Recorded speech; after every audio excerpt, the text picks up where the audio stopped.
O BTLG11 melhorou a operação e conseguiu aumentar os aluguéis, mas ainda paga mais do que gera. E isso levanta uma dúvida importante sobre esse dividendo. Até quando essa distribuição é sustentável? É exatamente isso que a gente vai analisar aqui e muito mais. Lembrando que este conteúdo não é recomendação de investimento, mas sim uma análise com caráter informativo e educativo. Vamos para o vídeo.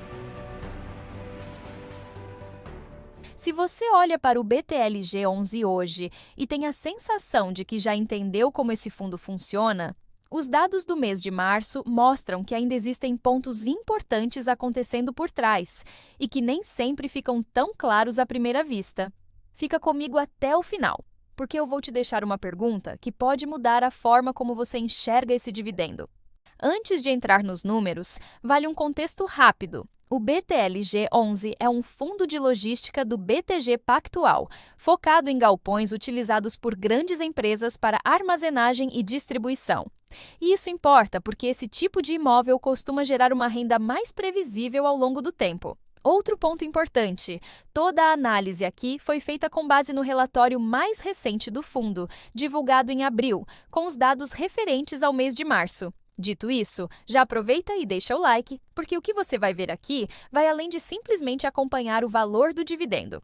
Agora, entrando direto no que interessa.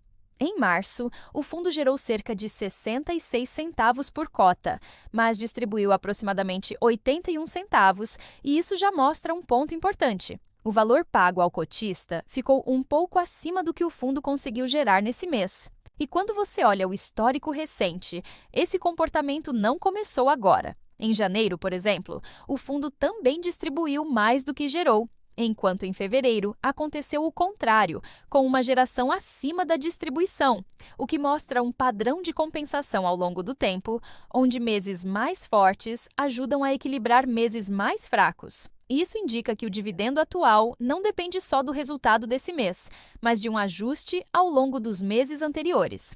Quando você olha para a principal fonte de renda do fundo, que vem dos aluguéis dos galpões somados ao rendimento do caixa, esse valor fica muito próximo do que ele distribui, girando em torno de 80 centavos por cota. Na teoria, se todo esse valor pudesse ser repassado diretamente ao cotista, seria ótimo. Mas na prática, não é bem assim. Antes de chegar no bolso do investidor, o fundo precisa pagar suas despesas, como taxa de administração e outros custos operacionais. E é justamente aí que está o ponto. Depois desses descontos, o que sobra já não é suficiente para sustentar sozinho esse nível de distribuição.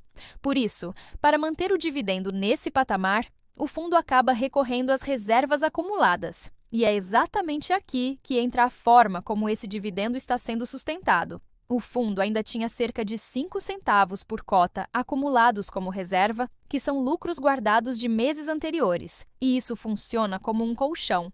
Quando a geração de um mês não é suficiente, ele pode usar esse valor para manter o pagamento estável ao cotista. O ponto de atenção é que esse estoque hoje é pequeno, o que significa que ele não consegue sustentar esse padrão por muito tempo caso a geração continue abaixo do dividendo. Se você projeta essa situação, essa reserva cobre apenas poucos meses de diferença.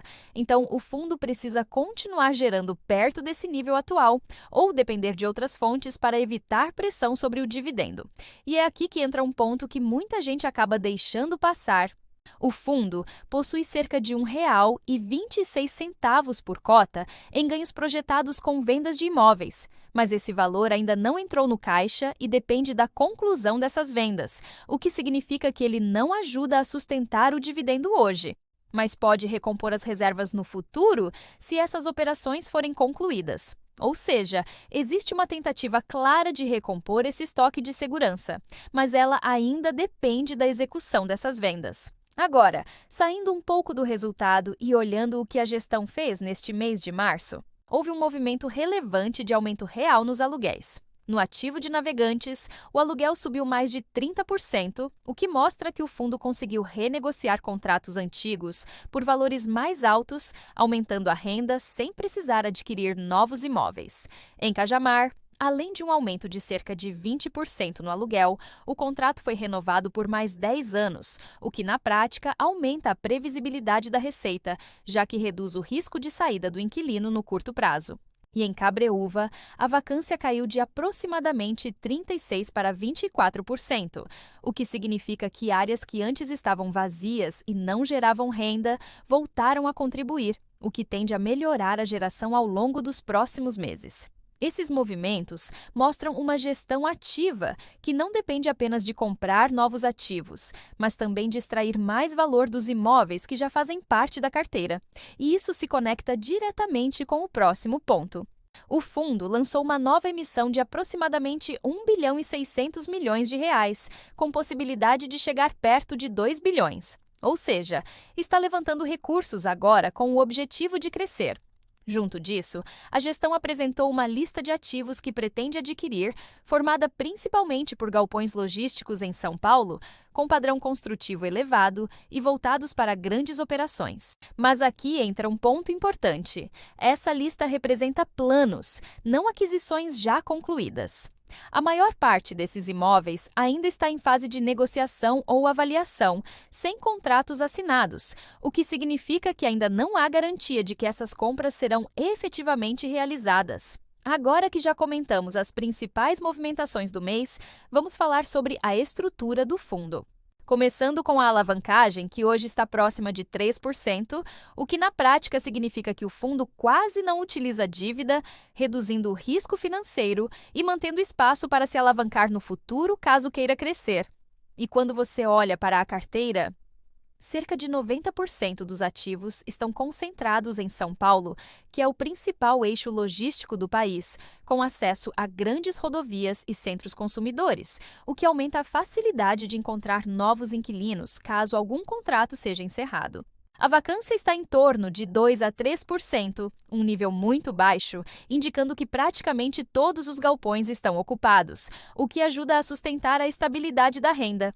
Os contratos têm prazo médio acima de 5 anos, o que significa que a maior parte da receita já está garantida por um período relativamente longo, reduzindo o risco de quedas abruptas no curto prazo.